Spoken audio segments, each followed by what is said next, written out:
السلام علیکم ورحمت الله طلبه اکثره په دې شي کې پساوي چې کوم دی پی ډی اف فایل جوړ کړي یا دی کوم اسایمنت جوړ کړي د علامه اقبال یونیورسيټي لپاره چې دی کوم اسایمنت جوړ کړي هغه اسایمنت چې دی پی ډی اف ته کوم وخت کنورټ کړي هغه در 5 ام بي واوړي مثال غټ ام بي په غټ سایز کې راسي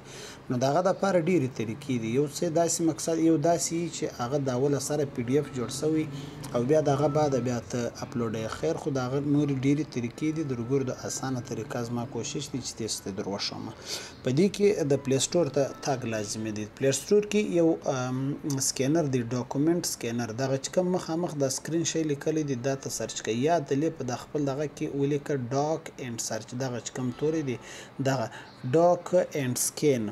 دا او په دې کې د اول نه دویم نه دریم نه څلورم دا ډاکومنت سکینر دا به در سره دا اوس ما سره انسټال دی زه به اوپن کوم ستې لپاره په دې کې یو شی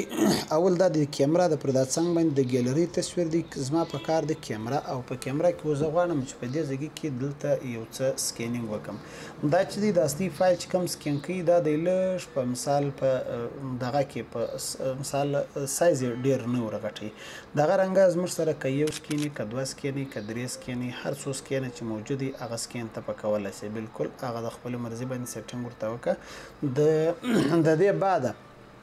بیا دلته اوکې کلیک که بس د دې ځای څخه سراسه بیک سایز ده یا سیو اینډ ایگزیټ ډیلیټ اینډ ایگزیټ خیر دا پرېږده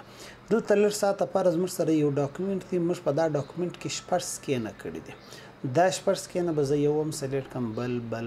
بل هر څو چې زما سره موجود دي دا به ګرده سلیکشن وکړم سلیکشن بعد د ډیلیټ پر څنګ باندې د پی ډی اف نشان دی پر دا پی ډی اف باندې به زه کلیک کوم چې یعنې زه دا پی ډی اف ته کنورټ کوم دا پی ډی اف ته کنورټ سي د پی ډی اف ته کنورټېدو مسله دلته دا ده په دا کونج کتې ته د ښکاره کېږي دلته دا 1.37 ام بي فایل ظاهره خبره ده چې فایل به غټ موجود دی پر دا بل کونج باندې کمپریس لیکلی دی دا کمپریس چې ته کلیک کې دلته دغه سایز دلته ګوډ دی های دی و ګوډ تیراوله که چیرې په ګوډ کې د اصلي فایل در 5 ام بي کم څه خو ټیک ده که چیرې نص کم دی لږ لاندې هم راوستلی سي حتی کې ګوره زه دلته راسم دلته په دې ځای کې څه دې فرق دا دی چې دا کوم ستا پی ډی اف فایل دی چې کوم خط ته لیکلی دی هغه دی لږ په لو کوالټي کې دله راسي دلته ګوره 599 کې بي ته په دا کونج کې دا دی وګوره په دا کونج کې چې دی 599 کې بي ته ورسېدي یعنې هغه ته وګوره چې پر کوم ځای باندې په 5 ام بي کې د نن راسي هغه بیسټ اپشن دی دا سیو کم